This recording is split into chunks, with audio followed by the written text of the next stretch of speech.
Welcome to Up Life with Katie Close. This is where you're having an unstoppable party by unleashing your power and unlocking your potential. And today we're going to do it through joy. Joy Starts Here is the book that we're utilizing as we discuss and unravel what it takes to really cultivate joy in our life. Joy Starts Here is an incredible book, and it's attached to a variety of resources that you can find on the website www.joystartshere.com. The four authors of this book have spent years counseling and working with individuals so that they could experience greater joy, greater connection with God and people, and just have fantastic lives. And that's what we're all about here at Up Life. So it's a great book to get us started. Now, I found that there were 5 things that stood out to me about joy.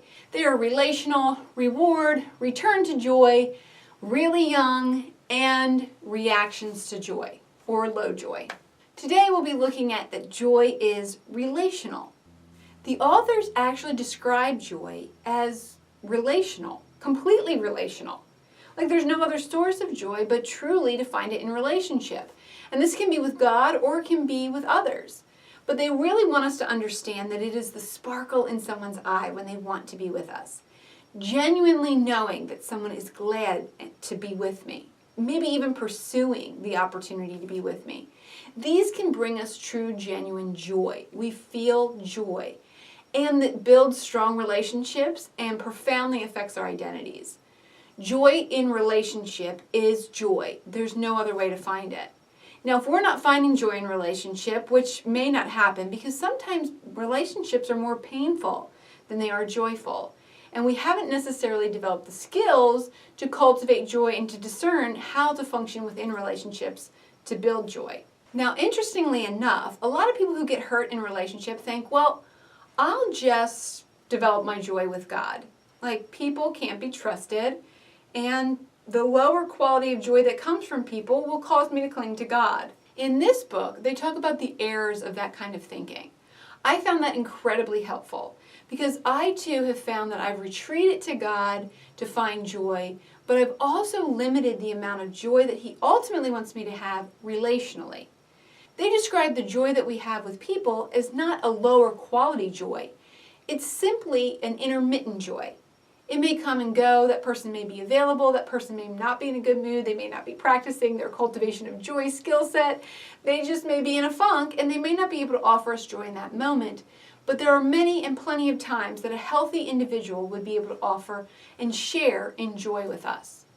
God is consistent, so His joy is not a higher quality or lesser quality, it's simply a joy that's consistent. He can always provide the energy and the life of joy. It says in His presence is fullness of joy. So we can always expect to find joy in the way that He relates to us. There's always a sparkle in His eye. There's always a desire to connect with us. Even when we were His enemies, He still wanted us. This can leave a profound sense of joy when we make those kind of connections with Him, but it's not to discredit or disqualify the joy that can come from healthy relationships. If we neglect healthy relationships, it's clear that we suffer, that there's a lack in our life, even if we have a great connection with God. And this book describes how passionate our brain is about who we love. It says our brain is more concerned with who we love than what we think. And this is because we have a limbic system that is about attachment. Who are we attached to? Who have we formed a relationship with? And that actually controls our emotions and identities.